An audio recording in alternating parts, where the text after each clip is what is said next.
fence expert. Who's that guy in that orange shirt? Who must be the fence expert?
It's almost time to talk about the fences. It's time to discuss operations and expenses. It's time, it's really time to elevate small businesses. It's time for Joe to drop his knowledge, it's relentless. This rhyme of mine is getting a bit ridiculous. So here we go, we're live with Joe.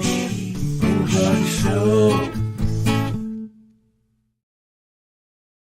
What is up, Fence fam? So good to be back with you guys for a second week in a row. We're on a roll here, and I am absolutely loving it.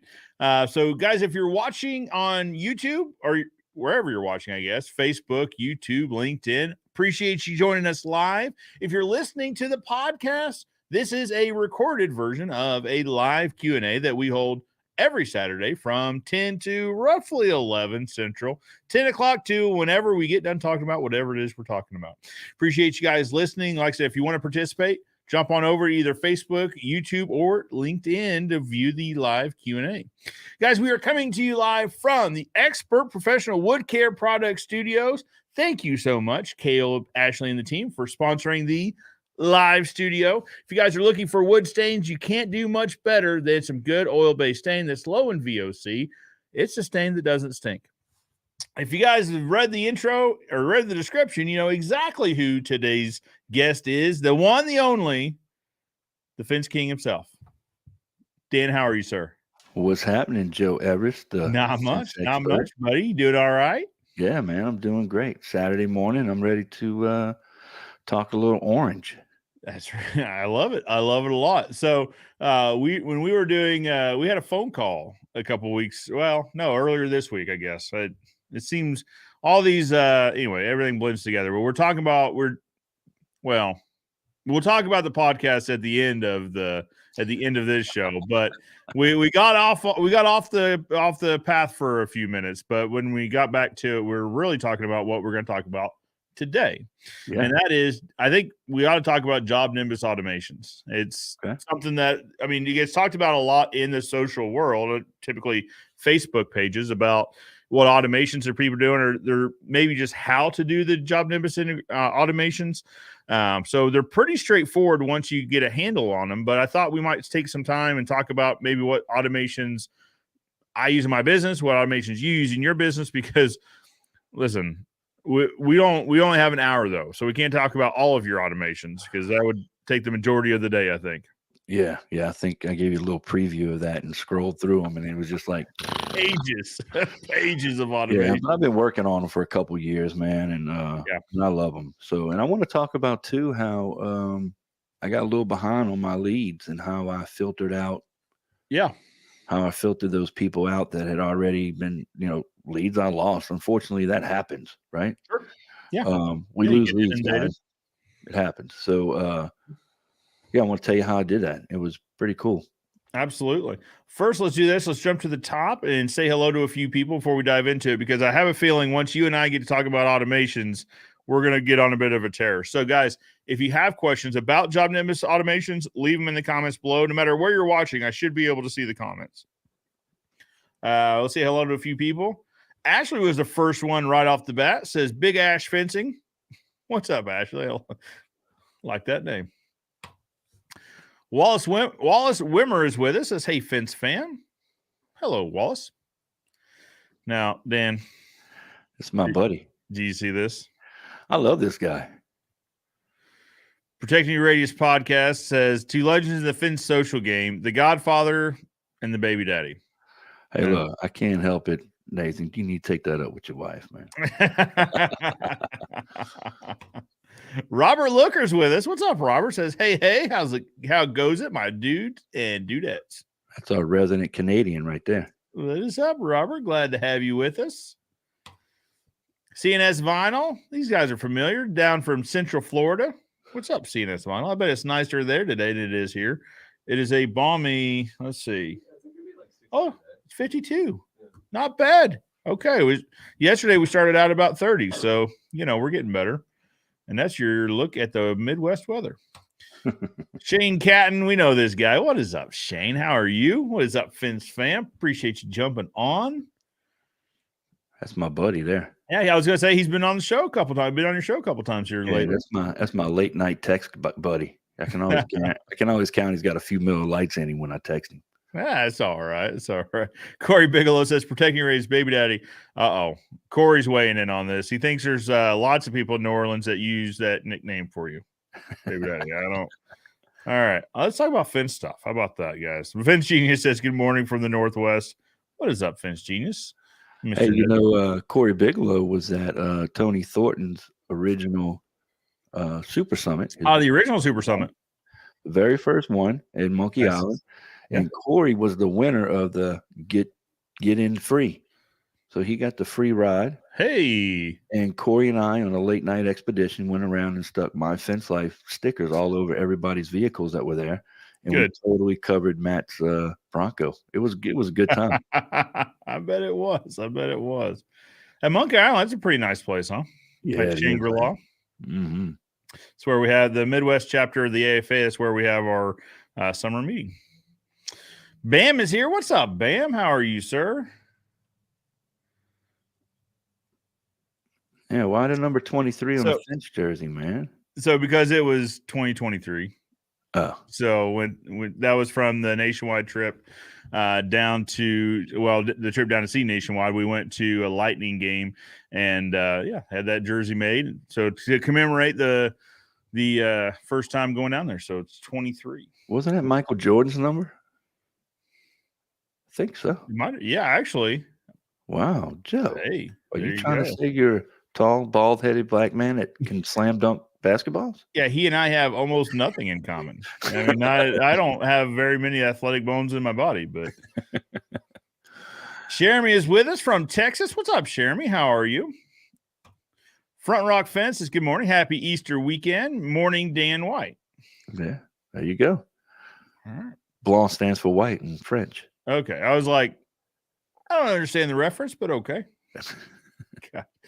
What is up? Christopher Caruso, Circuit Distributor says, good morning, guys, from Philly. What's up? What's up? What's up?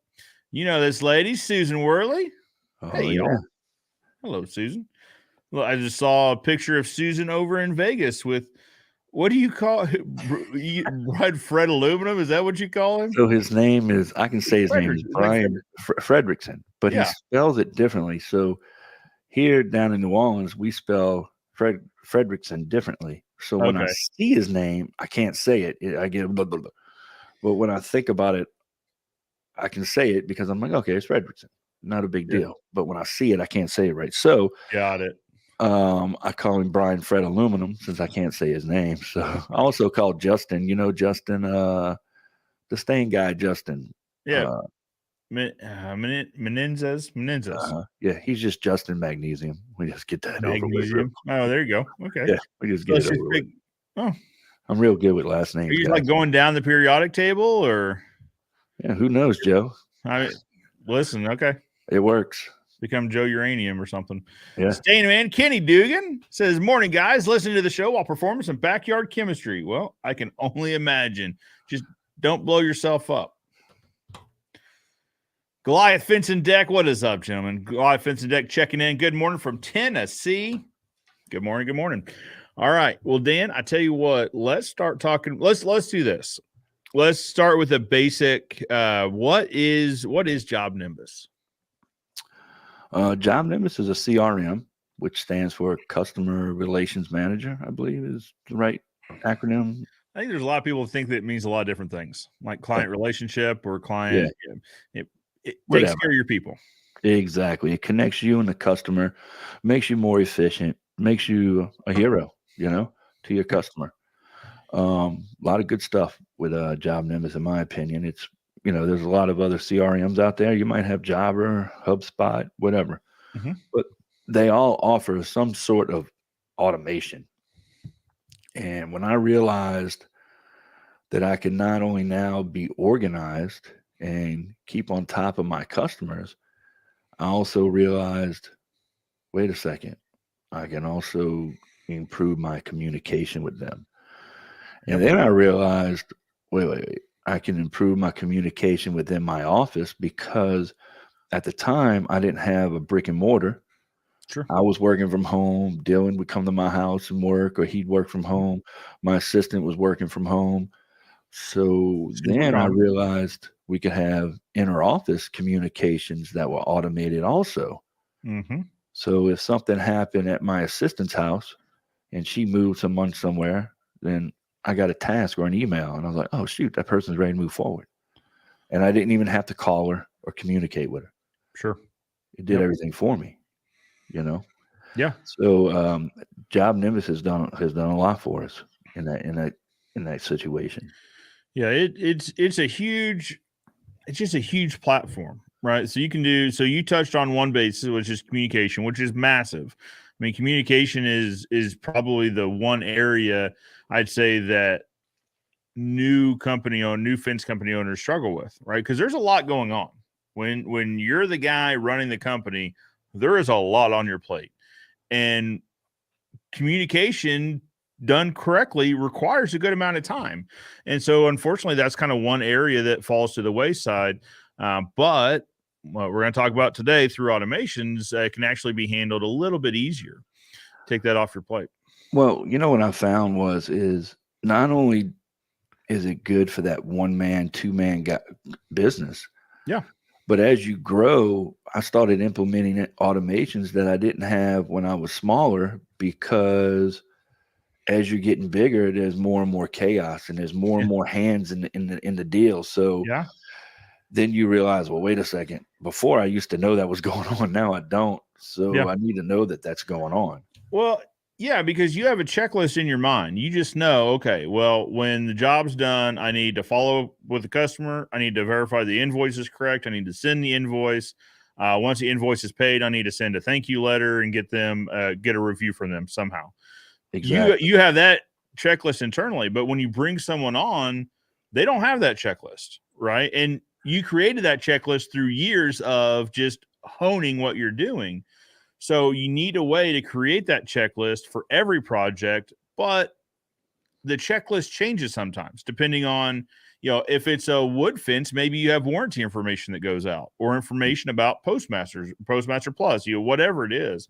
You as a business owner have that figured out, but how do you make sure everyone's on the same page? How do you make sure they get the same checklist or task list every single time?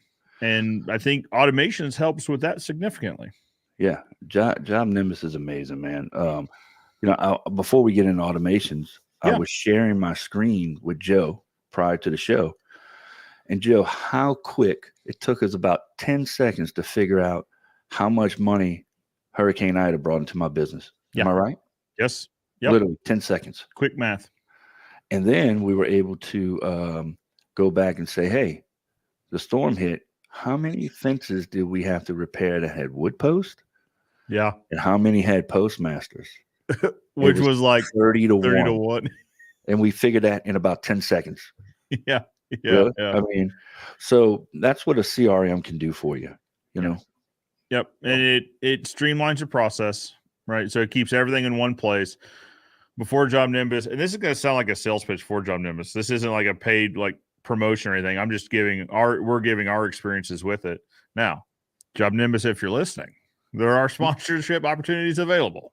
So, but before I used, there was a platform called Pipeline that is kind of like the JobNimbus job boards, where it could kind of track where it is through your sales pipeline.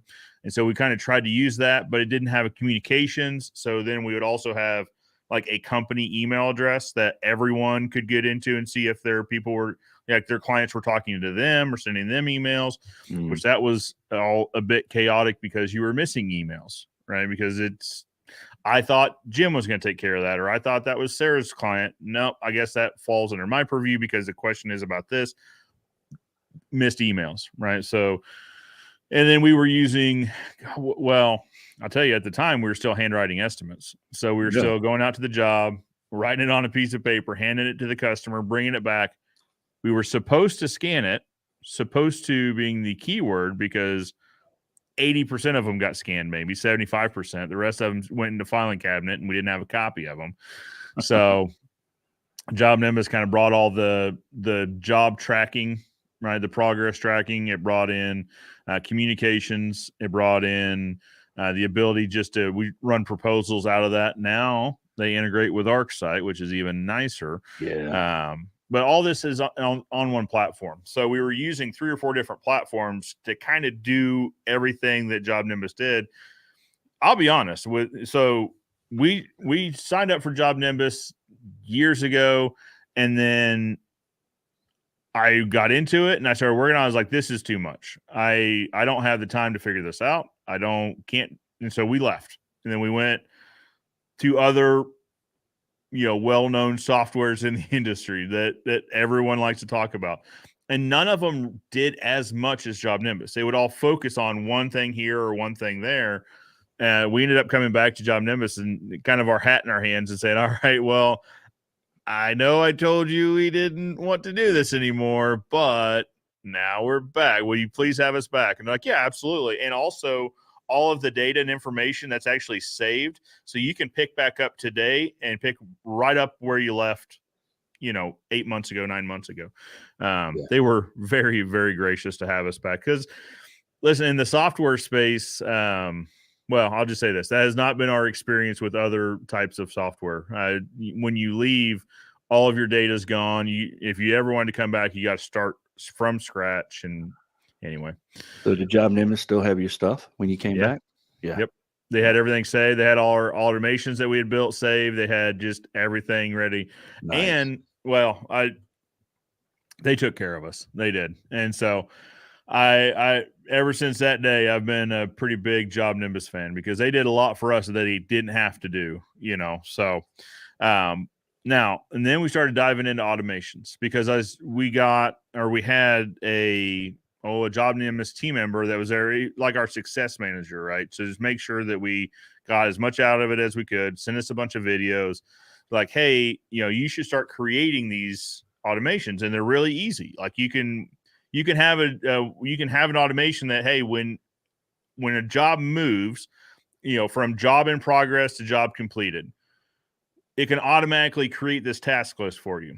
Verify the invoice, touch base with the customer, it does that all automatically for you. And you can just tag so at the time, I was the one running residential, right? So I was like, well, the checklist is in my head. I don't need to do it here. His point was, but what happens when you hand that off? And what is their checklist going to look like? So create the checklist now. Make sure it works how you want it to. You can check them off as immediately as they pop up, but just make sure that it's how you want it to be. Then sure enough, when we brought Sarah on to start running residential, it was really slick, right? Because as soon as they switched, it populated the task list or checklist that was in my head into JobNimbus repeatably, consistently every single time. And that's when it really clicked for me. Yeah. We have in all of our actual estimates in our templates, we have all the questions that we need asked. And man, we get down to, do you have a dog? How much does the dog weigh? Well, what does that matter? Well, you know what? You'd be amazing how many 5-pound poodles are out there. And we're trying to build your fence, and you think your yard's level, but it's not level. I'm just letting you know right now. Right. There's one builder that I work for that I swear to God, every one of his yards is perfect. But he's a dirt guy that started building houses. Okay. Makes sense, right? That's why. Yeah. But what happens is then now here it is at 1 o'clock in the afternoon, we're building Miss Betty's fence, and we got a question. Well, does she have a dog? I mean, I think, but can the dog get out of that?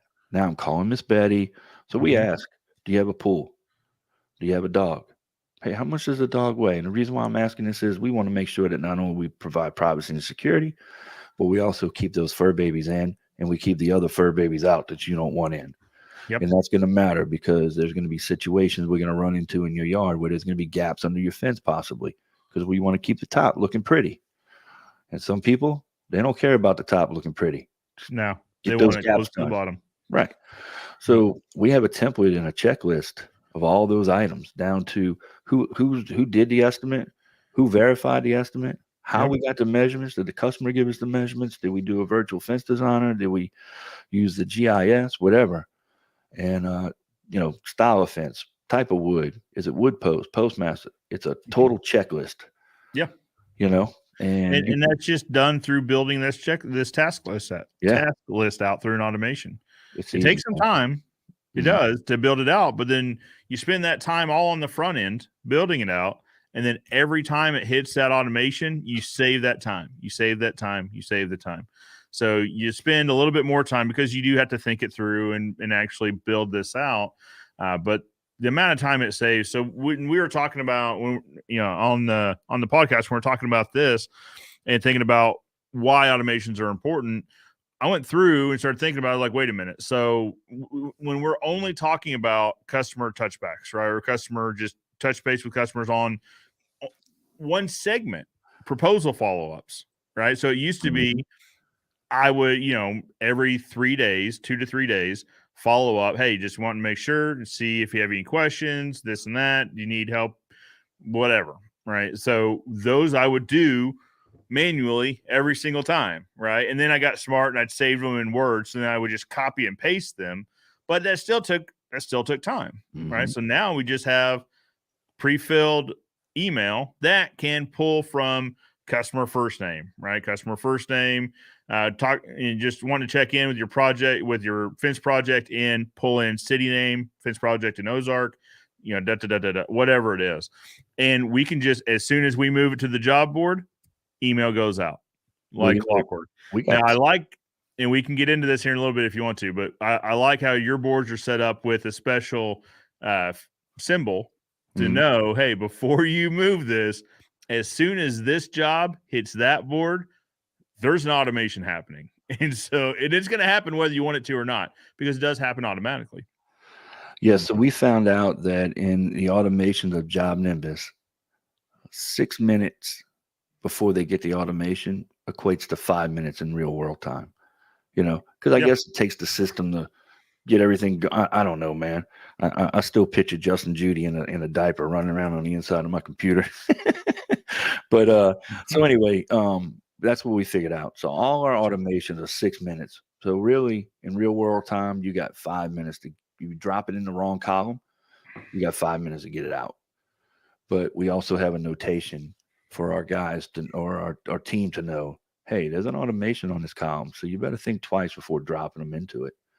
And we utilize text automations too. So that's something I want as a business. I want us to dive more into. You and I have had this conversation a couple times. I talked to Mark Olson about it.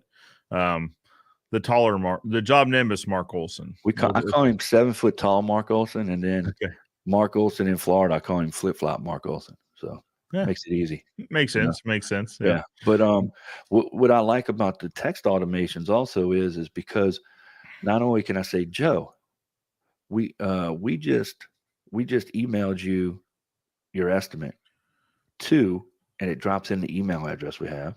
Mm-hmm. So please check your inbox, and if you haven't received it within the next hour, please let us know, because sometimes it goes to spam, right? So we've covered a couple things. We've emailed the customer, we've texted them to say, hey, go look in your inbox. We sent them the email address we sent it to, so we'll get text message back. Oh no, that email's wrong. Nice. See? Nice. And then we let them know, hey, if it goes to spam, we're letting them know, hey, if you haven't seen it in the next hour, let us know. Yeah. And they'll say, hey, I haven't gotten it. And I'll go back.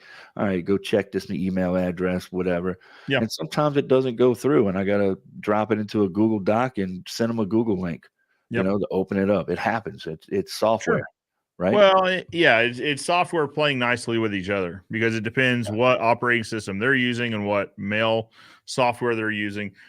Think about this too. Like if you're doing business with a busy professional, so they've got an email box, like mine's got 70, and this is actually kind of light. Mine has 75 unread emails. Now, most of those I know what they are, right? But I'm going to scan through here just for context, see if anything jumps out, and then I'm going to put it down and be like, all right, I'll deal with the rest of this later on. And then it'll sit there till this evening. But I get a text, I'm opening it up immediately. Exactly. Especially if it's a number I don't know, right? Because now I really want to know what's in there. So you can also probably grab their attention a good bit quicker as well. Yeah, we did a show on My Fence Life. It's literally the thumbnail on YouTube is a bunch of gears, and it says automations. If you go watch that show, we talk about the percentages that text are open compared to emails. Okay.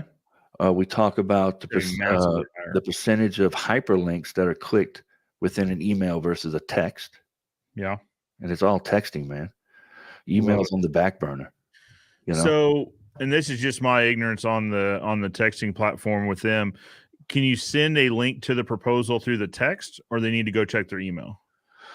I haven't tried that. I don't think I can do that. Okay. Yeah.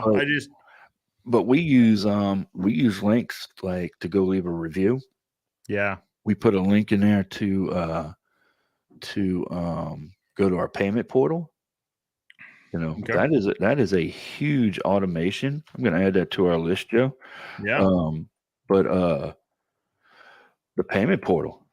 I mean, I was talking to Nathan Downs, and he's like, hey, yeah, man, I'm headed over here to go pick up a check. I'm like, what are you doing? Well, we got people that want to give us a paper check. They don't want to go online. They don't like that electronic stuff. I'm like, all right, just tell them to send you a picture of the check, and then you go in and enter it yourself. And he was like, oh my God, I never thought about that. Yeah. So literally, if my guys, rarely this happens, maybe twice a month, customer, hey, here's a check. They just send me a picture of it in the crew app. I give it to my assistant. She types in the routing, types in the account number, pays it. I'm like, all right, guys, tear that check up. Nice. Just take a picture of it. Go in and do it yourself. Yep. So are you guys processing payments through JobNimbus? No, we are not. We're using a company called iCheck Gateway. Okay. It's through Bank of America, and I tell you what, man, it took about 2-3 months to go through the whole process to get set up with those guys because it's a secure deal. And if you want to check it out, you can go to my website, fencethisyard.com, and go Okay. hit make a payment. And you can click on credit card or ACH. Just click on it, see what it looks like. And it actually opens up to a page that they built just for Fence King. And you go through and put in all your information. And guess what? My assistant gets an email that it's been paid. She moves them to paid. And then I get an email let me know it's paid. I just, Nice. so I know the job's been paid. Yeah. And the automations really take it from there. I love it. Isn't it nice just to send a customer a link? Yeah. Well, and so for our process too, we're pretty low touch. We're pretty low touch with our clients, right? So we use the My Salesman tool first off. We do an online or a phone consultation, and then we email them. We verify the measurements with our county collector, the plat map. Then we send them a proposal, right? And then we'll send them if they decide to proceed, then they get an email they get the electronic document through JobNimbus where they can electronically sign it. I almost said DocuSign. We used to use another software, right? We'd have to load it in there, send it to them. That's in JobNimbus, but also a payment link for, in the state of Missouri, we're allowed to collect half for a deposit. So we send them a deposit for half that they can pay. And then we start the ball rolling, coming out, doing an on-site consultation, that sort of thing. But on our JobNimbus templates, our estimates, there's a box to the left where you have a big place you can put things in there. And we put a hyperlink to get financed and to make a payment in there on every single estimate. That's so smart. We'll have people pay us before they even signed any type of contract with us because they're like, all right, I'm ready to move forward. And they just pay. And I'm like, well, they see a link. They know what to do. Yeah. Now, I don't use JobNimbus's signature deal. I only use it for change orders because it's quick, boom, change order. Yeah. I have an extensive I call it an agreement, not a contract, but I have an extensive agreement. And in the state of Louisiana, you need to sign every single page. And that's one drawback from JobNimbus. I don't think it signs every single page. And I don't think you can pick where you want things initialed because there's certain things that I need to have initialed. So as soon as they get those bugs worked out, I'll switch over to them, just like I have with everything else. I'll start getting away with things. But I would like to say this when it comes to automations. You know about Company Cam, right, Joe? Oh, yeah. Yeah, we use Company Cam a lot. They one of the sponsors of the show. You bet. So it's almost like My Salesman and ArcSight and JobNimbus are a trio that you have to have, right? Yeah. You have to have Company Cam. Yeah, I was going to say Company Cam's in there as well, and it directly integrates just like the others do. So hopefully no one from JobNimbus is watching right now. But so what we do is I have everybody on my team has Company Cam, but not everybody has a seat within JobNimbus. Okay. Because of the cost. Yeah. Okay. I can't justify the cost. So basically what we do is we drop everything, pictures, photos, and documents into Company Cam. So then my guys out in the field have that in their hand. Nice. For a minimum cost. Yeah. That makes sense. Makes sense. Whenever we do a fence layout, I just drop it in the Company Cam and it automatically imports into JobNimbus. So now my guys have all the pictures and videos from the jobs that my estimator's done.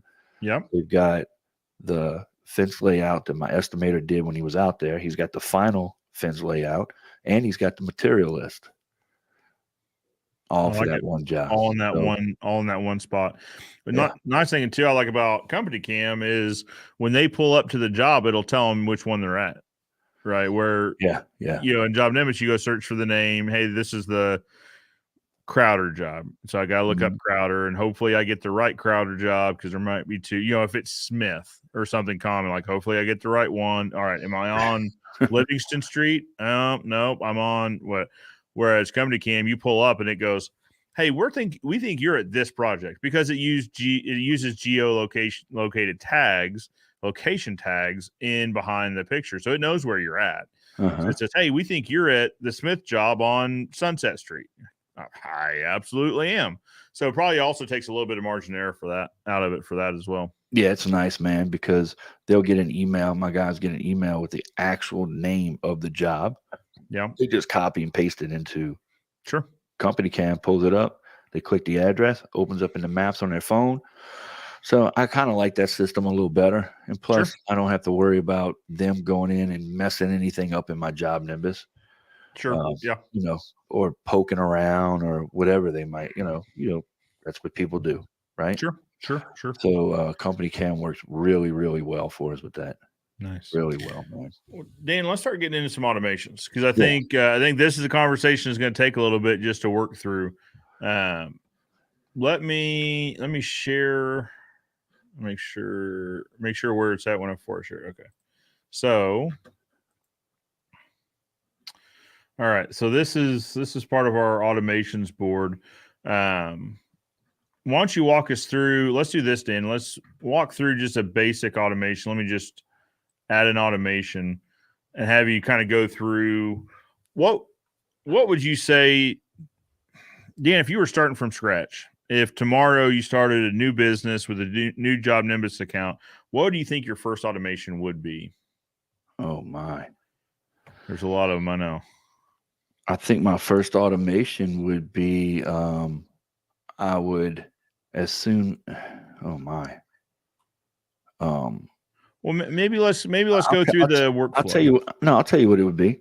Okay. My salesman. Yeah. Okay. I get so many my salesmen, right? So when my customer does a my salesman, guess what? My salesman is integrated with JobNimbus. Now, prior to it being integrated, I used a Zap. Yeah. Okay. Yeah. Zapier. So Yep, I would have that my salesman, which I have now. I can show you my board. I probably got 10 of them in the past day that popped in there. Yep.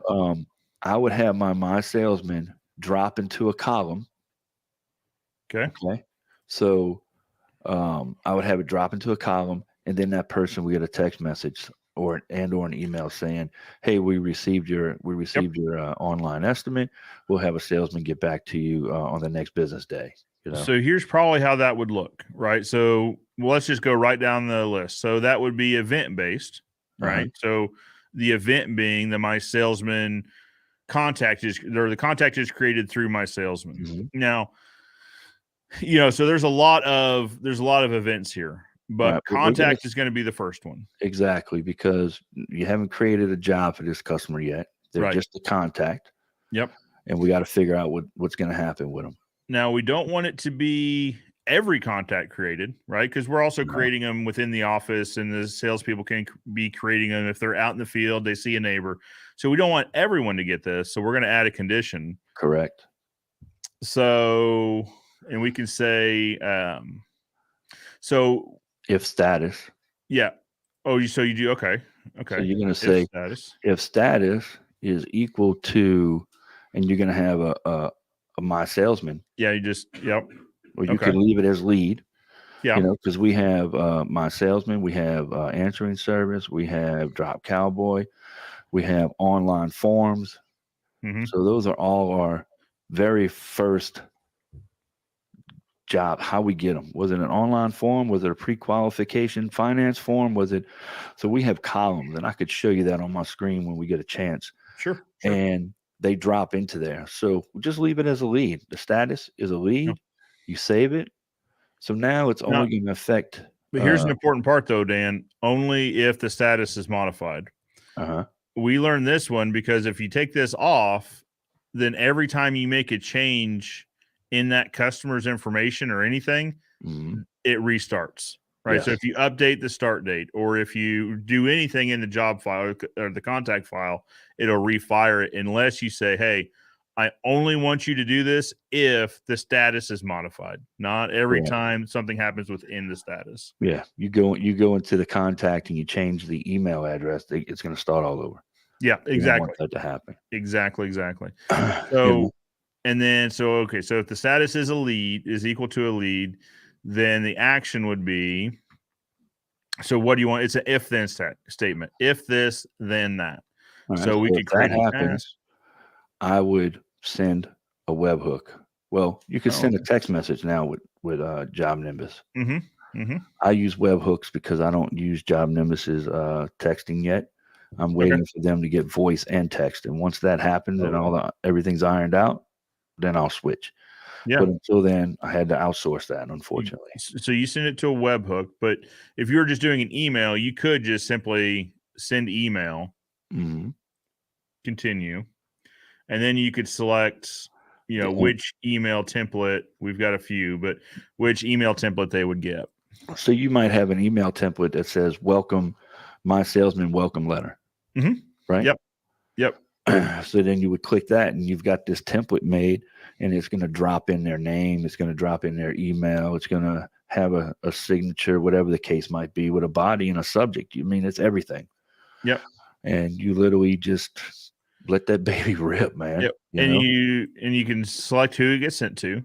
Right. So the contact, you can also, through this automation, you could let your sales reps know something. So maybe the deposit's paid. So you want to fire off an email to the sales rep saying, hey, the deposit's paid. Make sure everything's ready to go, or just whatever. You can also tag your team members individually. All related contacts is everyone that's been assigned to that project. So if you had a residential team and a commercial team, you could only send it to the residential team, or only send whoever's assigned to it. Or husband and wife, What's that? That's something we do, man. Every time we get a phone call, say we're dealing with the husband, and then the wife calls in, hey, let me get your information too. We want to keep you in the loop. And I'll make another contact for her and just make her inactive. That way she's not getting any automations, anything. Okay. She's just sitting over there hibernating. But I made her a related contact to the husband. Yeah. And if I want to send it to her also, then one of the automations, like the day we're going to start, I want her to know too. Of course. So we'll click related contact. So I don't try to combine husband and wife into one. Yeah, that makes sense. Husband, that's fine. Then the wife calls. So yeah, that's how we handle it. Now I will copy and paste the wife's name and phone number and put it in the description of the husband's, so I have it as a quick reference. Boom, right there. Nice.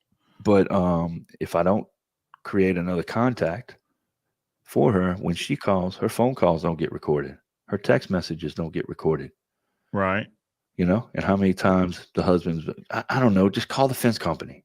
I don't know when they're coming. I'm busy. Yeah. Well, have you ever in your life had a husband and wife that didn't agree on anything and they told you two separately different things? Never. You know how I solved that problem, huh? How's that?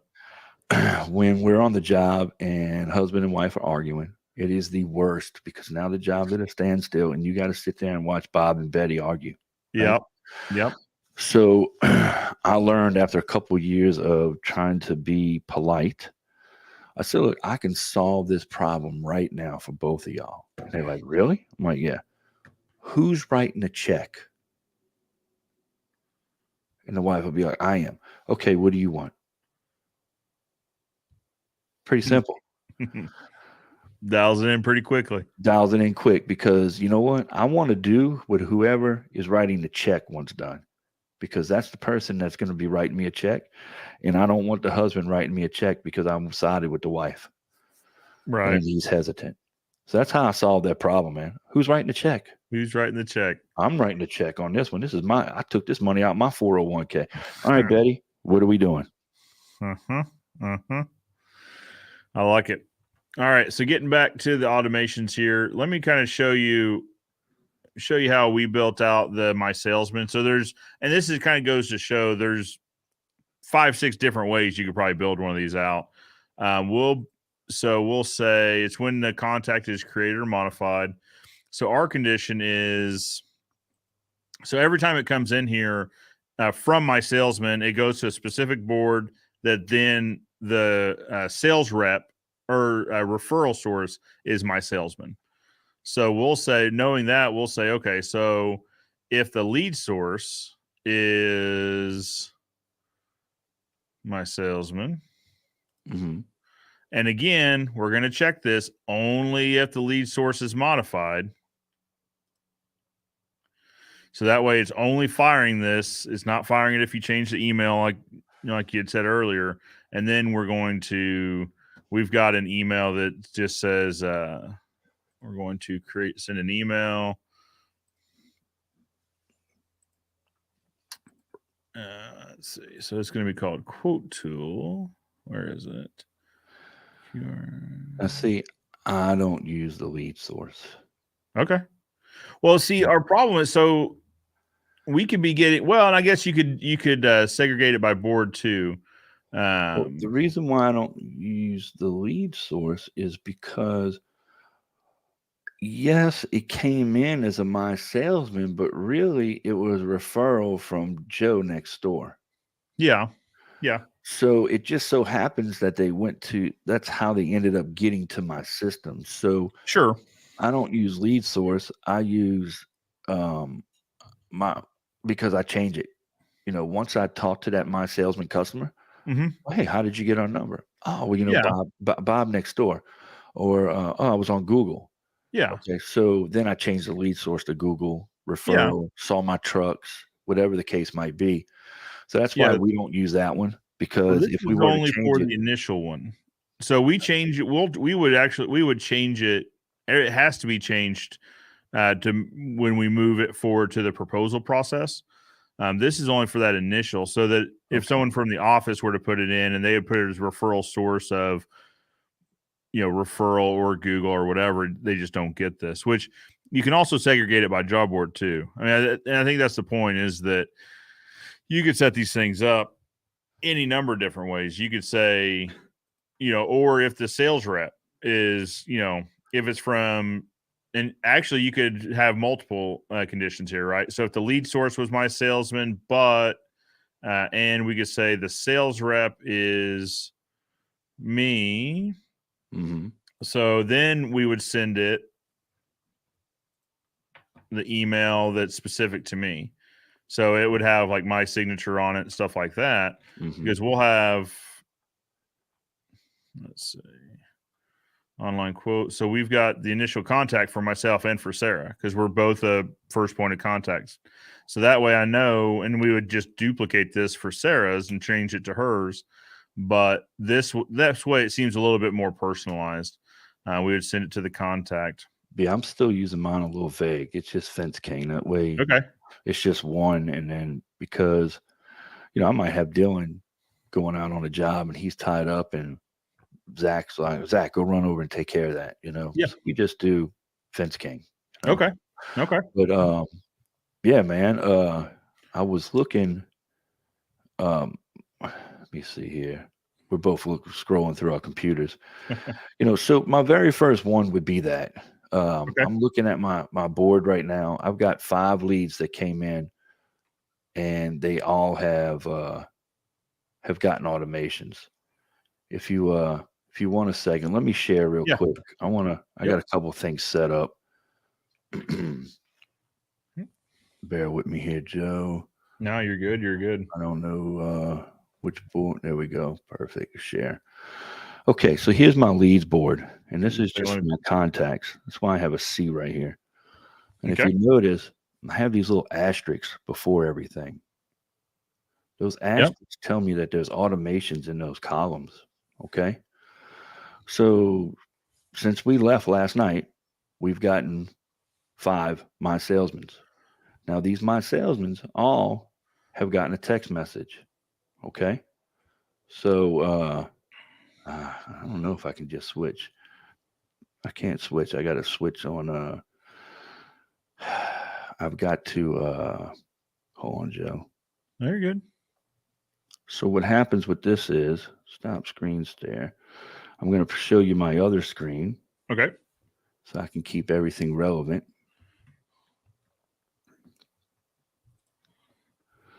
So this is my automation world. But if we go to my salesman, here's the automation for those guys. So my salesman, if 8 minutes after it changes, the customer is going to get a text message.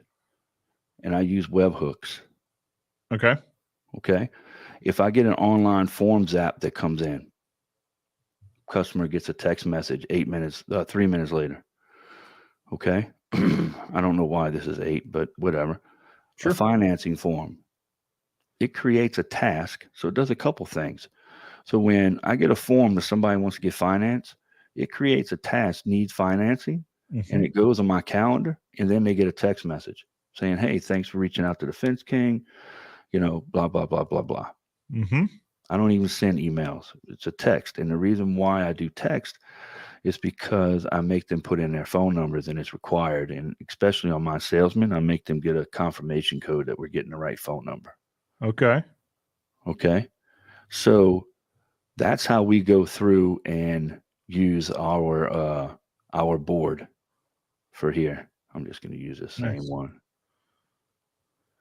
So these people that filled out an online form that comes in from Zap, they get a text. These people that do financing forms, they get a text. Now the rest of this board gets a little complicated because I use automations on contacts and jobs. Yeah. You know, so contact sits here while we're working on them, and then once they get into the estimation process, they don't get any more. The contact doesn't get any more text, but the job does. But that gets a little more complicated. Well, let's break that down really quick, Dan. The difference between contacts and jobs, because I think there's a little bit of confusion here as well. How would you describe the difference between the two?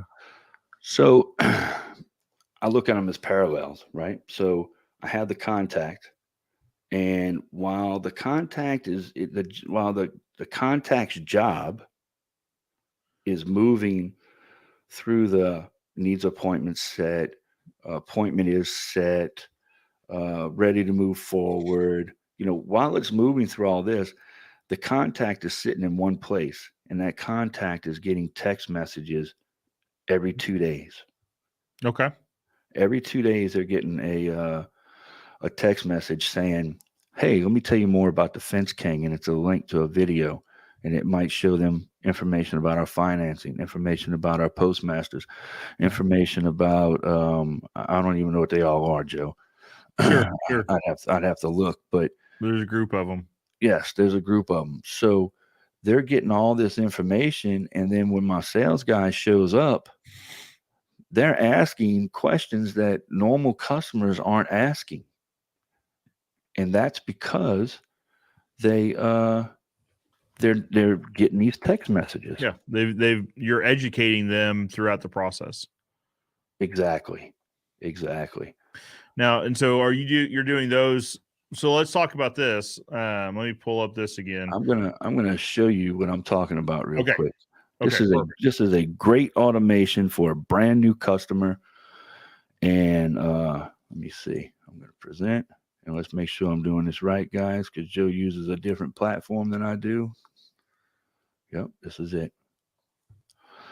Here we go.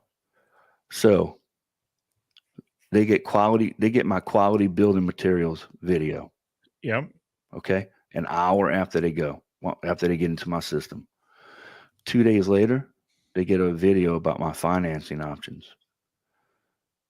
4 days later, this is 4 days from the initial dropping in, right? So really it's 2 days, 2 days, 2 days. Sure. Every couple days. Right. So the next 2 days, they find out about a lifetime warranty post. The next 2 days, they get a video of this dog doing zoomies around the backyard because he's so happy he's got a fence. 2 days later, it's a video about how we transformed the backyard. 2 days later, they get another one. 2 days later, they get a gate operator. Right. 2 days later, they get our production thank you video. Okay. So these are all automations that happen while the customer is moving through the sales process. Nice. Okay. Nice. So Now, you said these are so they're getting a hyperlink, a URL text to them. yes, yes. Nice. So they click that link and they watch a video. Mm-hmm. So if we go back to our boards, just to give you an idea. So now, granted, some of these people have been in there a while and I need to clean them out because you know what? It happens, right? Sure. Yep. So now here we go. We got a new lead. Regina right here. She's on day 8. But Regina also has a job that's been made for her. Now, guys, this has not been here she is right here. Mm-hmm. So Regina's contact. Poor Regina. Regina's contact. Then we do a job. We put a -1 behind it. Mhm. And now she has a job. Nice. Now this job, we got information that we need. We've got tasks, documents, everything that we need for her right here. Okay. So while this job is actually moving through the estimating process, whatever that process may be, whether we're waiting for them to pay their fee for us to come out, waiting to get an appointment, they're sitting in all these statuses. Her contact is sitting over here on this board getting slammed with automations. Okay. Okay. Then when she gets a price sent to her, she automatically gets moved to this column. And you notice on that column, there's no automations. So now the automations stop hitting the contacts. Okay. Now all the automations are tied to the job, and as the job moves through the system. Well, that answers Kenny's question. So Kenny just had the question: do they stop automatically? So once you have the client progress through the system, they move outside of that automation sequence. Yes, and then once they get on the job board and they're scheduled, now the contact starts getting automations again. Okay. Saying, hey, guess what? This is how you need to get prepared to for the Fence King to show up. Nice. So because now because the job is moving so quick, you got to have something that sits still. Sure. So you can send them the how to prepare for Fence King. Yeah. So you can send them the sequence. Right. What to do the morning of, how to make sure your property corners, you're sending them all this information. So when you show up, the dog crap's picked up, the cars aren't in the driveway or whatever it is. Yeah. You see what I mean? Yep. The neighbors have been informed that we're coming to tear down the fence. They know to do something with their dog and the neighbor's dog. You see what I mean? Yeah, it's not a surprise. Yeah. So they're getting all this information, so they're ready to go. Nice. So that's how we use it. Are they getting sent at a certain time, or are they when are they sent, I guess? So once I put them on the schedule, once those automations start, once I put job scheduled and ordered. Okay. Because we can schedule them and it hasn't been ordered yet. So that means they might be scheduled, if aluminum at one time was 20 weeks out, right? Sure. Yeah. I can't send them text messages 5 months earlier. So once they're scheduled and they have their materials been ordered, we'll go ahead and roll with it like that. I think the question was, though, like, are they sent at certain times of the day? No, unfortunately, I don't have them like that. It's by whenever they're created. Now, granted, they're created between 8 and 5. Right. And so that would just become their time. Yeah. Right. Yeah. So if it was 1 o'clock in the afternoon, then 2 days later at 1 o'clock in the afternoon, they get sent. Yeah. Okay. Yeah. So like if I'm working late doing contracts or whatever, I won't send them that night. Right. Move them the next day. Yeah. I come in the next morning, I got a little list written down. I'm boom, boom, boom, move them, and then send it. Okay. And they start getting automations.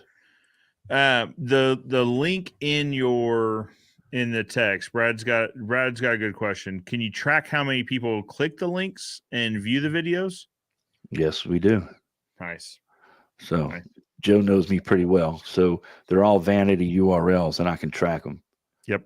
Bingo. So, and it's interesting to see too, like how many, and you can play with this, right? How many link clicks your third video in the sequence gets? Well, maybe they're falling off. Okay, well, let's try moving it up a day in the sequence.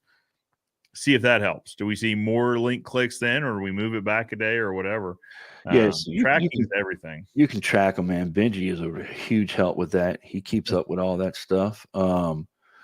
I'm trying to read some of these comments because I haven't been on, Joe, so I'm hoping you're keeping on top of them. Yep. I'm watching them. What do you think? So Brad's got a follow up. What do you think the percentage of people that get those watch the videos? I don't know, man. I don't know. We'll have that be a follow up question. We'll have that be a question for next time. Yeah, I mean, yeah, maybe so, because I never. All I know is our customers say, "Man, y'all's communication is unreal." Yeah. Well, So every couple of days they're If getting they're not- they're getting a touch. Yeah, if they're not watching it, they still are getting a text. Sure. You know what I mean? That's like the ringless voicemails. Yeah. They don't listen to the voicemail, but you know what? They know we call and left the voicemail. Yep. That's all. They know that there's been that you're still around. Exactly. And we talked about this a little bit during that call, was that, unfortunately, our industry has had some bad actors in it that take deposits and run with them. Yeah. And so everyone's got that in the back of their mind when they're, if our average project's $8,500, they're cutting us a check or a credit card transaction for $4,250. Now that's going to sit in the back of their mind. They're like, is that money gone? Or is it now? If we've done our job correctly, they already know all about Ozark Fence. They know all about our legacy and all that. So hopefully that's not a thought. But if we were to take that check and then not talk to them for the next 5 weeks, 6 weeks, however far out we are, that's going to grow in their mind. Like, wait a minute, I haven't heard from these guys. Or what we get. So in the summertime, we try not to get much more than 6 to 8 weeks out. But at the end of that, they're like, wait a minute, you told me 6 weeks. Now, I think it's been a couple months ago. So is it our turn yet? We're like, well, actually, it looks like 4 weeks ago is when we signed it and came out and did everything. Yeah, so we're still a couple weeks off. We had that question come up enough that now that's one of our, every Friday they get an update. Hey, just touching base, letting you know we're still shooting at being out the week of. And so in their job folder, it said we've got them scheduled. It's going to start this day and this day. So they'll get that automatic. It'll still pull from that. It'll pull from that and say we're still going to be there the week of April 17th or whenever it is. If you got any questions, don't hesitate to let me know. But I just wanted to let you know we're thinking about you and you're still in the process. And now our phone calls about, hey, where are we in the schedule have gone to next to nothing. You'll still get some people that don't see the emails, right? So they'll still call, but cuts them down quite a bit. So what I've done is with JobNimbus is I've taken and made a task name called install date. Okay. I also have a task named install day dumpster. So my guy that delivers our dumpsters on our sites that have large amounts of teardown, he gets an email. I don't have to call him. He gets an email. Hey, we're starting on this day. Nice. So you can get on his schedule. So by having the install day one for our customers, it's scheduled to where 2 weeks prior to that, they'll get a touch, a text, an email, whatever the case might be. Yep. I see Jesse Smith put on here, is my salesman taking new clients? Yes, they are. They are taking new clients. Oh yeah. Yep. I think he was confused with JobNimbus. JobNimbus. Yeah. So JobNimbus is taking new clients. You're gonna have to have a lot of have a lot of skin in the game with those guys if you're gonna get signed on with them. Well, here's the thing is, so there were a lot of guys out there like me that started building it and then realized there's a lot to it and then left. Right. And so for JobNimbus, they're not really wanting to bring people in only to have them stick around for a month or two and then leave for a while, possibly coming back later when they realize the grass isn't greener on the other side, sort of thing. So yeah, they're wanting you to have either a success coach, which could be someone like a Tony Thornton or a Sean King or whomever that will make sure the process gets followed, right? Make sure you get everything built out exactly the way you want. Or you bring on one of their success coaches that helps you build it out. They come out to the facility, they figure out exactly how your business works, they build out the program or the platform for your business. So and that's the way to go, man. Yeah. Of those two choices, because these are the people that know how their system works. So why wouldn't you have them out to tailor it to your business? They'll bounce around your office, talk to your secretary, assistant, whatever adjective you give them, right? Talk to your sales guys and go, all right, the phone rings, what happens? And they'll help you write your workflow, get it all set up for you. It's amazing. It's amazing. It really is. Absolutely. Jeff had a question. I think this is probably from when we're talking about how we don't actually go out until we get a signed contract deposit. At what point do you meet the customer, shake their hand in the process? Once we have a contract and a deposit, then we schedule a time to go out, meet with them. So here's some when I'm talking to guys about our process, and guys, I absolutely understand our process is not for everyone, right? It works for our business and our location in our region. There's enough data out there to where I can comfortably say that as long as we verified it with the county assessor's plat map online and all that, we're accurate within 2 foot over 100. That's as accurate as if you're going to go out and wheel this thing off, right? Plus or minus 2 foot over 100. It's close enough, especially when we're figuring in how much gas we save from not going out to tire kickers and all that. Right. But the answer to your question is once we have a signed contract and a deposit, that's when we go out, shake hands. We tell the customer we're verifying the measurements, and we'll run our wheel around. But as we're looking there, literally we did one of these yesterday. So I wheeled, north line is 62 feet. Let me see here. 62, check. Back line is 93 feet. What do we got here? 92. Okay. So change that to 93. Foot's a foot, right? Exactly. That's within our human margin of error. Yeah, I tell people we're within 4 to 5 foot. I mean, easily. Yeah. Well, easily. I try to do extra because there's always that one situation, or you show up to the job and realize it's boxed out, and they got 2 foot box outs. You know what I mean? You go around a tree. So I tell them 5 foot, and usually I've gotten to where when I measure online, I add a foot here, add a foot there, and we're perfect, man. It really worked out well.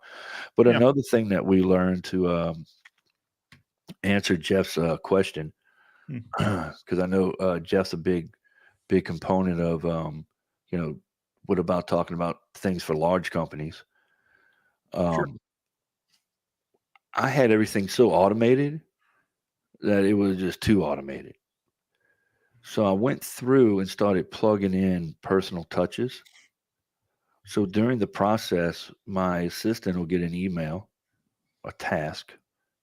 Hey, call this person. So instead of them getting a text that time, they're getting a phone call. Okay. So I went in and plugged in some human contact in there. Yeah. To where we're reaching out, and it's just not all text message and emails. And it made a big deal.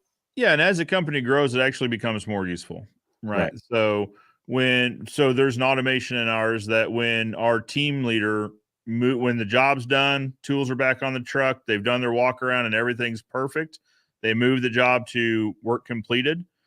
At that moment, accounting gets a task that says verify invoice. Well, actually, the salesman would get the task first to verify that the invoice is final. So they'll go through the job notes, make sure the team member didn't need to add or take away anything. They'll verify it.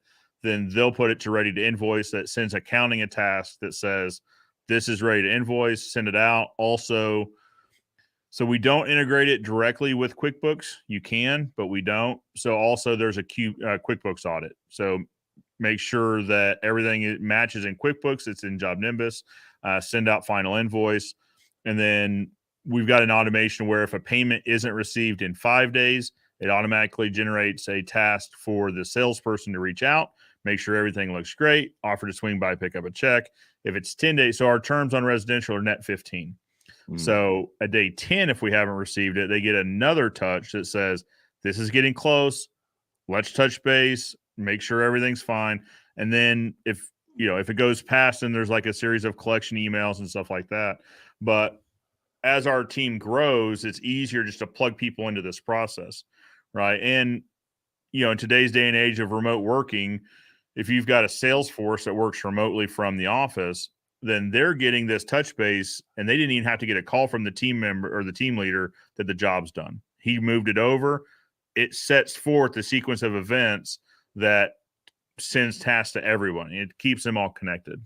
Yeah. Yeah. Jeff's asking how many times do we go out running obstacles? Hey man, it happens. We'll get out there and there's a tree that's boxed around that we couldn't see. We tell people that, hey, look, man, we're using 3 or 4 different softwares right now, and 98% of the time we're right on track. Yeah. But am I going to get there and your driveway was extended and I didn't know it was, so now I got to use some flange post or I got a core drill? Yeah. Hey, we couldn't see that. It's more. Yeah. So, it happens. But you know how much money we save? Yeah. Well, I'm trying to think of like real world. So typically when our jobs, and this is just in the last couple of months, so recent memory, that we're having to change a project, it was, so I was out on one Wednesday so we have the lines located before we come out, the utilities and all that, so we can have a really good idea of what's there. 9 times out of 10, that's why, probably 9.9 times out of 10, that's why the project changes, just because utility interference. But, well, I say this, I was going to say when we were doing in-person proposals, estimates, whatever, we weren't calling for locates before then either. So we would have that either way. But I paused before I said that because there's some guys up in Chicago I talked to, before they go out to do the proposal, they have the one calls located. So then, or the utilities located, so they can go out and see it. But so our county assessor, the plat map, they take them in the wintertime. They take these satellite, the aerial photography, whatever, in the wintertime, because they're looking for sheds and property improvements, right? So because there's no leaves on the trees. You can see everything. Yeah, there's no leaves on the trees. And, on our county assessment deal, I can click back to like 2016 or 2019, and you can get different views. Like, oh, all right, this view looks better. Let me measure off of here. But I'll tell you my biggest issue. We'll show up, and the fence is covered in jasmine, or the homeowner has just bushes all along the fence, and it needs to be cleaned out. We're like, hey, in this estimate, we didn't have clearing this brush line in this estimate, so that's going to be extra, or you can do it yourself. Sure. So, you run into those things, but when you weigh out how many jobs you got that you didn't go on, that were perfect, compared to the couple that aren't. Yeah. You still come out ahead. Yeah. Well, and I think it comes down to the conversation too, how you have the conversation when we're having our phone call, because we're trying to probe and figure out what's weird about this yard, right? We say, hey, I'm looking at it. It looks pretty straightforward, but sometimes those are the dangerous ones. What am I not seeing here? And usually in the beginning, we'll ask them if they're looking at this, the My Salesman, or we can send them a link to the county assessor's page so they can look. Say, we're looking at the same thing. What's not here? What am I not seeing? Because this looks too easy. There's always something weird about it. What am I not seeing? And then they kind of go, well, I mean, we got to look hard. There's something here that we're not thinking about. What's here? And most of the time there's not, but it makes them really think about it. And they go, well, I don't know. There's some stepping stones, I guess, that don't show up in here. Oh, they're okay. Well, where are those? And that's where the single gate's going to go. Okay, well, let me put that in my notes. We're going to have to pull those up. Just make sure we don't drive equipment over them and damage them or anything like that. I don't know. In talking about real world experience, I mean, if it was a problem, we would revert back by this point. So we switched our process to this digital process fully back in 2020, because in our area, they had all the regulations about who could and couldn't meet in public and how far you had to be and all that. So this was our pandemic response plan, right? That way we could still do business, but still meet the county's requirements as far as, you couldn't be, they started at 6 foot to match the federal, and then it went longer, and then you couldn't touch the same piece of paper. So Dan, you could not hand me a check because they were worried about contact between you and me. So now we can't receive checks.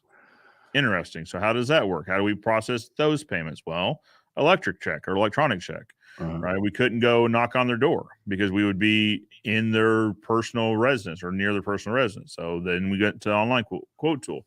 I say that to say we did it out of necessity, right? We needed to continue doing business, and this is the way that made sense. But now, obviously, those restrictions have eased. We can go shake hands, and we can even touch the same piece of paper again.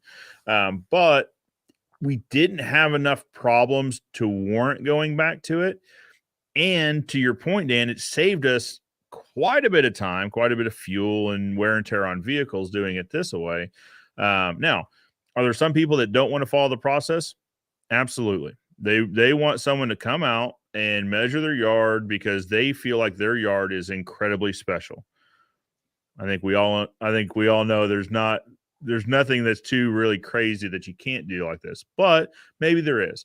But what we found is our business is built on processes, right? So estimating process, the job scheduling process, the installation process, the us getting paid process, the accounts payables and receivables process, right? So what we found is customers that don't want, so in the beginning, we would make exceptions and we would bend over backwards. And what we found is the people that didn't want to follow the process in the beginning turned into people that didn't want to follow the process throughout. They wanted to tell us when it was going to get scheduled. They wanted to tell us how it was going to get installed, and they were going to tell us when we were going to get paid for it. They wanted to control the situation front to back, start to finish. Those typically aren't a good fit for how we prefer to do business. So it also acts as kind of like it kind of weeds those folks out. Sure. I'm the same way. Someone calls up and we're asking questions because we're trying to find out all the information we need to get them set up in the computer. And they're like, I just need to let them go. Because if you're not going to let me get the information I need to get you in the computer so I can take notes and give you the best possible experience, then you're not going to let me do what I need to do to give you the best possible experience later.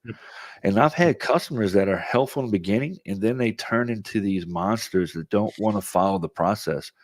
I'll tell you exactly what happened Thursday. I had a guy tell me, I said, okay, hey, let me find out what's going on. Give me about an hour. I got to get with my sales guy, and I got to call the crew. He said, you got 30 minutes. I said, well, it doesn't work like that, Mr. Gene. You got it. You're going to have to wait an hour. And if you don't want to, I got about 30 other projects I can go to. So do you want us to come today or not? You're going to wait an hour. Sure.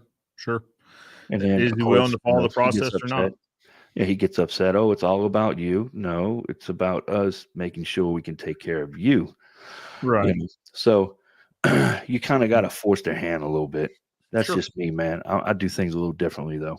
I'm a little I think that's on the same vein of, if they don't want to follow the process now, they're not going to want to follow the process later. And this is a process that we built to take care of our customers, right? The better we take care of our customers, the more they tell other people who come and do business with us, right? Like any business is a customer service business first and whatever else they do. We are a customer service business, that happens to build fence, right? Yeah. So that's why we build these systems out. All these communication touches and all this sequence is to have a better customer service experience.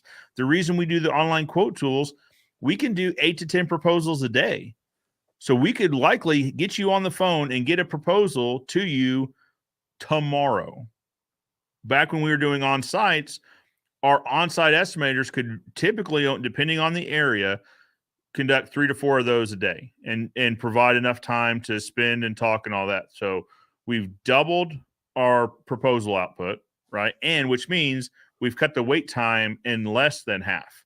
So rather than have to wait a couple of weeks to get a price, I can probably get you a price tomorrow. It might be the day after, right? So it's all on how you present it. It's all on how you handle the objections. But I think when you explain it correctly, that guys, Mr. Customer, Miss Customer, this is built for your benefit, right? You can get your pricing quickly. We can get the process started, maybe you don't want to wait 2 weeks for me to come out to do the proposal and then wait another 6 weeks on top of that. If I can shoot your proposal tomorrow, you accept it the same day, we can get you on the schedule now and you get your fence 2 weeks sooner.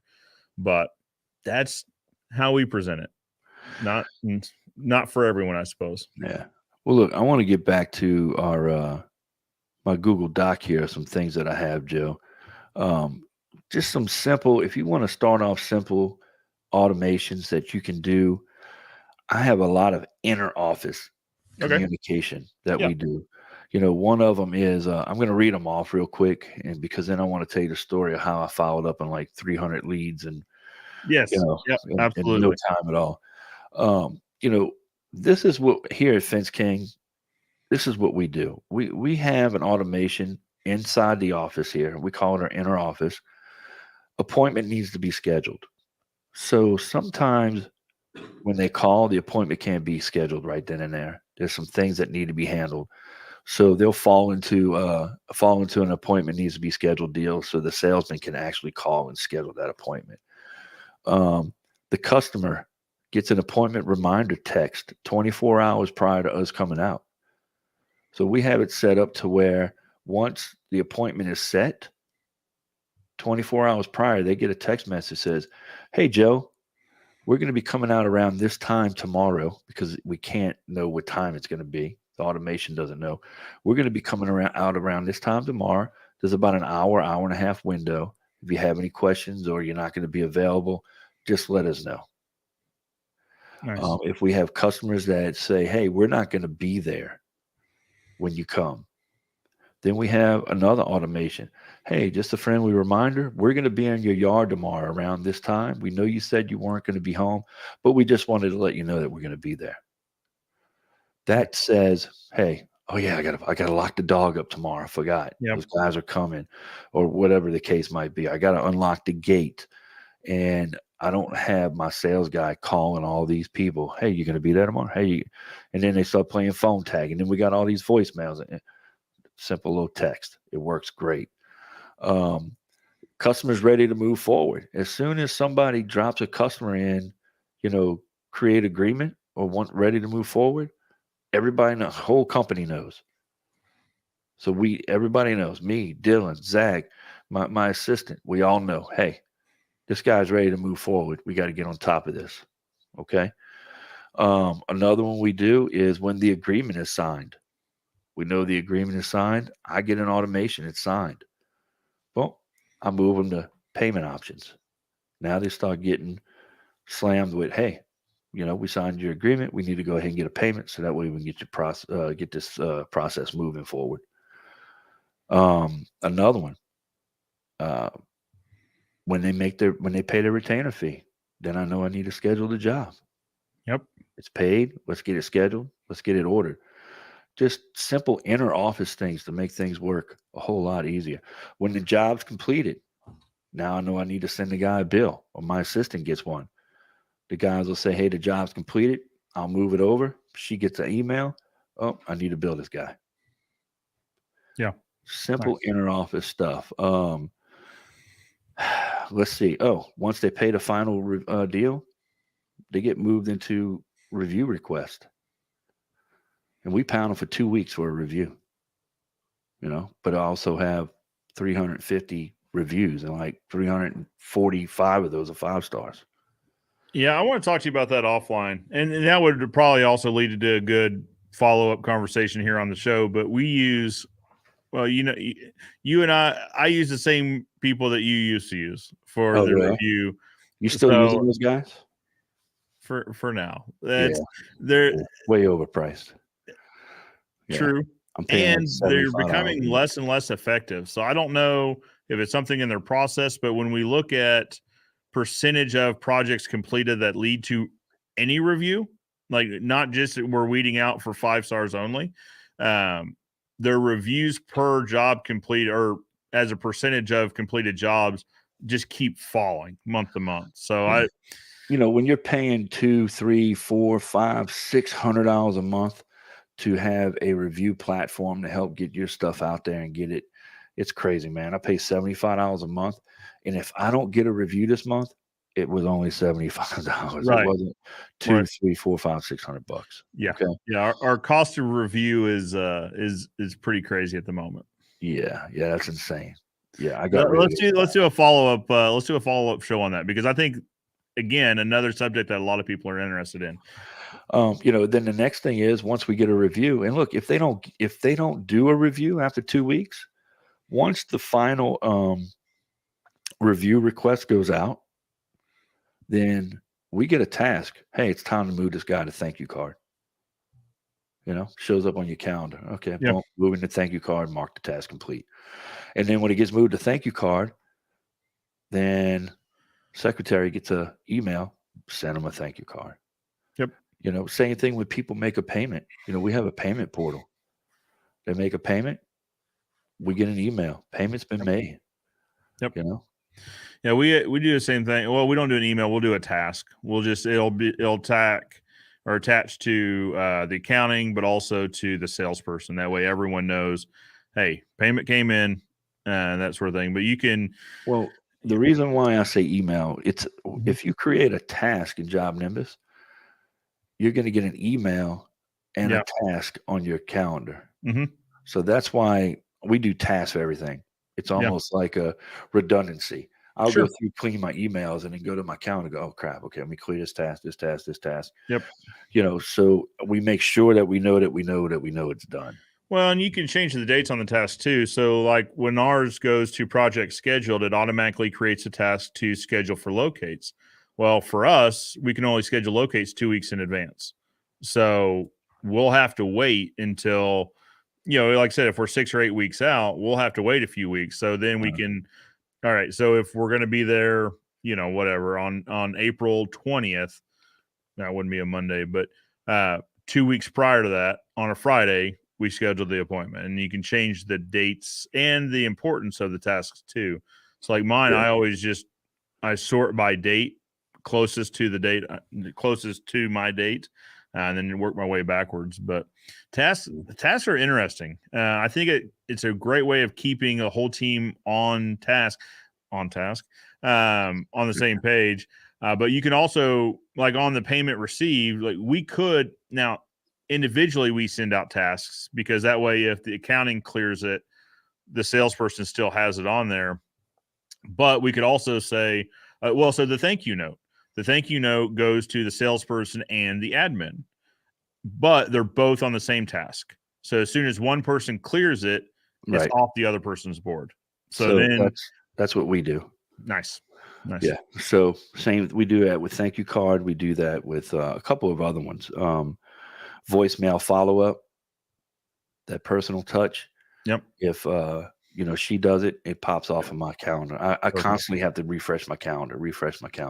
Yeah. So let's get back to how these automations basically save me a whole lot of time. Yep, absolutely. So Fence Tech was when? March 1st, like the day. March 1st. All right. So the last week of February that didn't have any March days in it. Mm-hmm. I did a show Wednesday night. Check this out, Joe. Wednesday night, did the show. Finally get everything wrapped up, downloading everything, emailing everything, writing descriptions. You know what it takes to run the show. Oh, yeah. I might be off camera at 8:30 and it's 10:30 before I'm walking out of here. We're done, yeah. I went home. I got home at 10 o'clock. I was in bed for 10:30. I was up at 2 o'clock, and I drove to Alexandria, Tennessee, and saw you. Yeah. At the Stainless Steel University. So I missed Thursday and Friday out of the office. Then I came back Saturday. I didn't do anything Sunday. Then I worked Monday. Then I left Tuesday for Oklahoma. So then I missed Tuesday, Wednesday, Thursday, Friday. I didn't do anything Saturday, and I started working Sunday. So I missed 6 days. Yeah. At the beginning of the month. I worked Monday, Tuesday. Then I did the show Wednesday sick. If you go back and look at that show, I was sick, man. But the show goes on, right? Sure. I didn't work Thursday, Friday, Saturday. So I missed like 10 days. I had all these leads. oh my God, Dylan's like, dude, I can't get through all these leads. I can't get through them all. At the time, I had my guy, Zach, working on a truck because we had a guy out that was sick and hurt or something. The guy that was sick comes back, then the guy gets hurt. So he's like my floater, keep the things moving. So I'm like, all right, this is what we're going to do. So we dropped all those customers in an automation that we call voicemail appointment. Now, granted, the verbiage doesn't say we left you a voicemail. It just says, hey, we tried reaching out to you so we can line up an appointment. Please give us a call back. Basically, that's all it says. Okay. That was a text message? Yes. Okay. Just a text. No email, no nothing. So the first day we did it, I was like, all right, let's get ready. The phone's about to start ringing. So we just start dropping them. Boom, boom, boom, boom, boom. And we started getting text message back. Oh, all right, found somebody. All right, boom, lost. Now it's you just reacting, right? Yeah. Oh, we already found somebody. Oh, I'm available this day. And we literally went through like 300 leads in 3 days without making a single phone call. Nice. Just by texting them all. Now, people were texting back, I didn't get a missed call from you. Or they would call and say, hey, I didn't get a missed call. So I told my team, if they say that, well, man, I called my dad the other day and he said he didn't get a missed call, but I know I called him. And we just left it like that. And we went through, it was damn near 300 people that we had. And it worked great. And then we started booking appointments. Boom, boom, boom, boom. Nice. All through an automation. All through automations. I mean, imagine if I would have had to call every single one of those customers. Yeah. That'll take forever. Right. And then how many do you think actually would have answered the phone? Yeah. Well, and that kind of ties in with what we were talking about there on the podcast. And we still need to talk about that, by the way, is that I really think, and I sit down and put pencil to paper on this, but I really believe we save an admin position every year by having a lot of this stuff automated, whether it's project touch bases, whether it's scheduling. So when we're scheduling the calls, we use a scheduling software similar to Calendly. So rather than say, hey, we're trying to reach out and schedule this, we just send a scheduling link. Hey, we're trying to reach out and schedule an appointment to talk to you about your project. Here's a link. That way you can pick a day and time that's most convenient for you. And then you just start seeing appointments pop up, right? Populate. But I should probably sit down and think about how many hours a week and how many weeks, and then weeks in a year. But I really believe we save an admin's position every year just handling all of this stuff, not to mention making our team more efficient. Well, a couple things. I'm not a big fan of the Calendly link deal. Okay. Because what if I get somebody 20 minutes east and somebody 30 minutes west and they make an appointment back to back? Yeah. So we use one called TimeTap, which calculates drive time. Okay. So I say Calendly just because that's the one everyone understands. It's a scheduling link. TimeTap, and it's the only one we found that would do this. And now the only one we found a couple years ago. Like we haven't looked recently just because this one works for us. But we started it for that exact reason, because we were getting jammed up on drive time. Appointments too close together, or the appointments were basically in the same neighborhood, but they were 30 minutes apart. So we're left just cooling our heels or going and doing door hangers or whatever. We use, like I said, not they don't sponsor the show or anything, but TimeTap is who we use because it does calculate drive time. Phone calls. So the phone calls we use our office as the address, so that if we are at an on-site, it gives us time to drive back to the office before the call scheduled. Okay. Yeah, because if Bob lives in Greenleaf Subdivision and Betty lives in Greenleaf Subdivision, then it knows, okay, we're going to do from 8 to 9, and then 9:15 to 10:15. You know what I'm saying? Yeah, we build a 10-minute buffer after every project just for traffic. Depends on if you hit a red light or if there's a whatever. But in that instance, it would still give you that 10-minute buffer. Even if the drive time equaled 0, it would add 10 minutes to it. And listen, no one's complaining if you show up 5 to 10 minutes early, right? But No. a lot of times I like when we were doing in-person estimates, I wanted to get all my notes together. I wanted to make sure I copied down everything, every part of the conversation we had. Anyway, you can add a buffer, a pre-buffer and a post-buffer to them too. I like that. Like in the phone calls, we'll give ourselves a 15-minute buffer after so that we can do job notes and work up a proposal. Yeah, there was something else you said I wanted to comment on after that. Okay. I don't know. Anyway, so where were we going? Oh, about the show. Yeah, let's talk about the show a little bit. Let's talk about the show a little bit. Because now listen, I feel like I can't even address issues with you anymore though, because I called you and I talked about this privately, and I was like, let's do a call, and I'll give you a ribbon about because the intro to the show talks about like hosts of shows having a stick up their butt. I can play it for you if you like. I got the audio. Let's hear it. So for you guys out there in My Fence Life show, this is how it starts out when you listen to the podcast and or the YouTube channel. Have you been looking for a business podcast with hosts and guests who don't have a stick up their ass? That's not the whole intro, but that's the gist of it. That's the part I called to talk to you about. So then I flipped the script on Joe, and I made the name of the actual podcast Joe Everest. Is he really the butt hurt expert? Is he the butt hurt expert? Yep. I was like, I've never felt more set up in my life. It was great. I talked to my buddy Dan Wheeler. Yeah. And I told him the name of the show, and he was like, "Oh my God, is Joe going to be okay with that?" And I'm like, "Hey, Joe wants to get in on the banter, buddy." It is what it is. I think if you listen to the show, you get a pretty good feel for how the conversation went.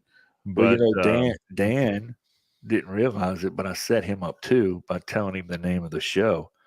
Oh man, I'm like, yeah, you're gonna need to listen to that one, man. And then we talked about Dan in there with his crayons, with the crayons coloring the wire. Yep. So, now, if you guys haven't listened to it, you should go listen to it on the Fence Industry podcast or My Fence Life. Yeah, Fence Life. Yeah, well, we had a little fun in the beginning, but then we got into a great conversation about chain link wire and the different types and fused and bonded and all that kind of stuff. It was a good show, man. Really extruded versus extruded bonded is we're doing a video on it next week, just trying to show the difference of it because and guys understand every market's different. Different things are offered in different markets, but in our market, we were only offered extruded, right? So I didn't know that there was an extruded bonded. I had seen fused bonded spec'd on a few jobs, but we didn't they weren't a good fit for where we were at the time. So I really didn't understand the differences. And then once we started obviously manufacturing wire, I reached out, actually Bill Peterson over at Richard's Fence, broke it down for me because I called to get some pricing on extruded, and he goes, we've got extruded. We have also got extruded bonded. He goes, usually people want that instead of the extruded. We can do extruded if you'd like. I'm like, oh, well, let's talk about the difference. What's the difference between extruded and extruded bonded? Basically pennies, right? Into it. What's that? It's basically just pennies, really. Yeah, it's a penny a square foot, 1 cent a square foot difference. Yeah. So, I mean, it's at that point, it only makes sense to do it. And let's do this. But if you don't want to wait for the video to come out and you'd like to know the difference, my explanation of the difference between extruded bonded, and fused bonded, you're gonna have to go listen to the podcast. Yeah, and you'll hear my example of extruded and bonded and fused. Yeah, it was an interesting analogy. It was great, but it's great banter. It is. Now we're all having a good time. It's I saw the title. I was like, oh, okay. All right. I see where this is going. Good. Did you expect anything less though? No, I was not surprised in the least. Not in the least. So okay. This is how it is. Good stuff, man. Yeah. Well, Dan, we are about 40 minutes over, which is Good. probably about where we thought it was going to end up at, because Good, man. we had a lot of ground to cover. So, we covered some just very basic automations, whether they could be based on task-based. We talked about time-based a little bit. We didn't get too far into that. Just creating a task or sending an email, that sort of thing. Guys, if you got value out of this, we'd love hearing back from you on that. If you'd like to talk more in depth about automations, you can comment below or send an email to joe@thefenceexpert.show. And we could certainly do another one of these about automations, maybe more in depth, and see some ones that do a little bit cooler stuff. I don't know, say cooler, just more automated stuff. Yeah. But I think this is a good place to start. Definitely, man. Definitely. I think we should. So Brad Jones, he had to jump off to load a truck, but he said he definitely liked the show on reviews. So we should probably schedule another show to talk about reviews, how to generate reviews, because there are terms of service involved here, where things you can and can't do and things you can and can't ask for. But it'd be good to talk about just how we go about it, and how, and I probably wouldn't want to say who we're using for it, because I don't have a lot of great things to say about them. If you don't have something nice to say, you don't say it. But I remember the question I wanted to ask you. I'm not going to mention their names, but are you still using that company as a virtual assistant? Yes. Okay. Yep, we are. Yep. Yeah, just to handle this a pure flow of calls. And so just like vanity URLs, you can send people to different websites or whatever. So we'll use tracking phone numbers to where we can decide where those calls get sent. So that lets us kind of direct the flow of phone calls, and we can direct more phone calls over to them as we are picking up here at the office, or if we get slow, we can direct more back to us. But yeah, we're still using the call answering service. Absolutely. Cool. Yeah. Our answering service is killing it, man. All right. I mean, it's not perfect. Sure. But it's a hell of a lot better than not answering the phone. That's the truth. That is absolutely the truth. Is there something to be said about picking up a phone within 3 rings and having a cheerful voice on the other side? Yeah, definitely. And Google knows. Google, if they click your number on your Google listing, they know if it goes to an answer machine or for a live person answers. And so that affects how they show you. And listen, just from the client's perspective, I think it makes a big difference. If I'm calling, if I need, if my roof needs repaired or whatever, and I call roofing companies, 3 different phone calls could happen, right? One, the phone ring, I'm calling during normal business hours. It rings and rings, and then I get a voicemail that just says, "Thanks for calling Joe's Roof Company. Leave me a message." Click. Well, okay, I might leave them my information. The second phone call is maybe the contractor picks up the phone themselves, but this guy's on a roof and he's trying to do inspection, so kind of out of breath. And hey, Joe's Roofing, how can I help you? Like, hey, listen, I need a repair on a roof, and it's leaking or whatever. Okay, I'm really busy at the moment, but can you just text me your information and I'll try to get back to you when I get back to the office? Right. Oh, yeah. Okay, I can do that. I've been the third is I call and a cheerful voice answers. "Hello, Joe's Roofing Service. How can we help you?" "Yeah, I've got a leaky roof." "Oh, okay, cool. Let me ask you a couple questions about that. Make sure I get you to the right person," and follows a script or follows a process, right? Which of those 3 people am I going to pull the most for, right? And if they all give me proposals, which they likely won't, but all were equal, which is the one I would choose? The third one, man. Absolutely. They've got their stuff together. They've got a process. They've got procedures, and they've got a staff that can take care of my problems. I don't have to worry about someone getting off a roof to try to come answer my email. They've got people built out to help me with my problems. So definitely, man. That's my sales pitch for call answering services. But yeah, yours actually uses JobNimbus. So mine doesn't. But we have a zap that zaps the information into an answering service column. Okay. And then, every morning, the secretary goes through them, creates jobs for them, copies and pastes what the problem was, and puts them in the right workflow and gets them rocking and rolling. There you go.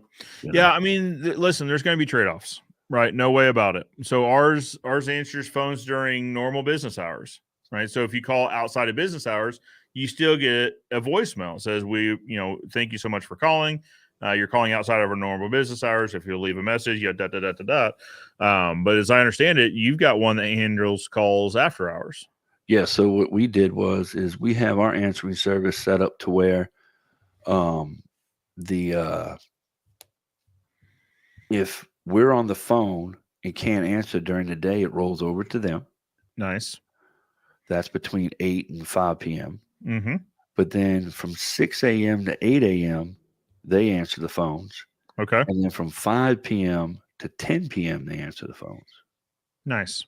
So now what's happened is at 9 o'clock at night, if I go into incognito mode and type in fence company near me, it's going to pull up the one that's answering the phone at 9 p.m. Yeah, because it knows who to serve you that's going to actually answer their phone. Exactly.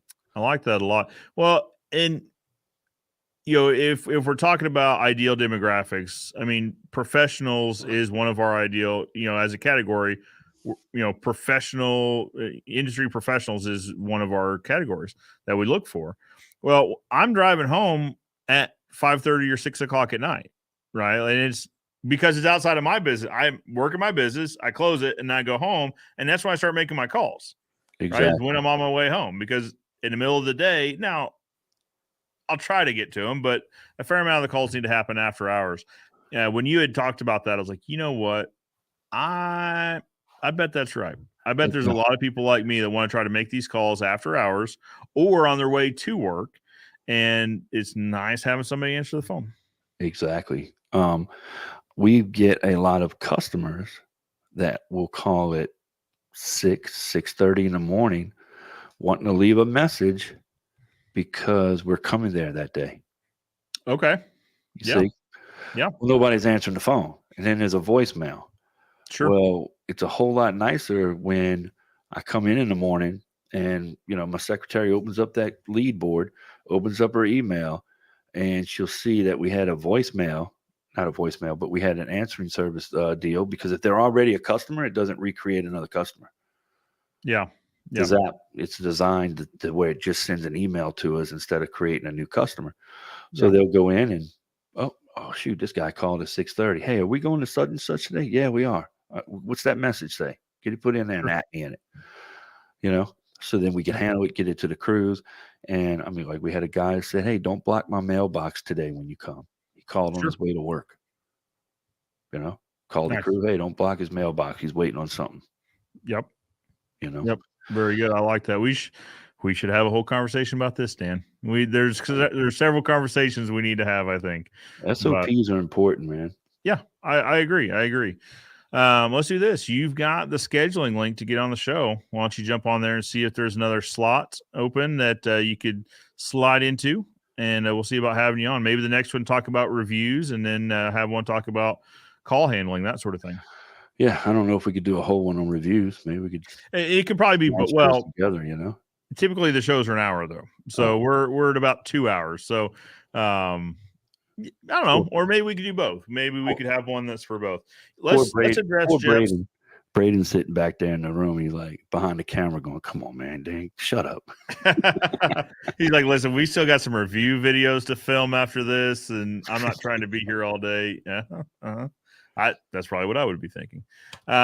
Let's address this real quick. So Jeff Sorensen has a legitimate point. So this is when we're talking about automated processes and things like that. So he said he thinks it depends on the median price per job. On average, our average residential fence runs in excess of $25,000, which, let's think about that. If that's average, that means we're doing some $45,000, $50,000 projects out there. Right. Most people don't want to spend that type of money without meeting. I would venture to say most people's average sales are way, way less, absolutely, than this, and that factors in the automated process. I know I wouldn't feel good spending that type of money in the automated process. And that's fair. I mean, industry average for residential projects is between $8,000 and $10,000. So it accounts for different regions and stuff like that. Everybody's different, man. Everybody's model is different. We're talking about what works for us and what, Right.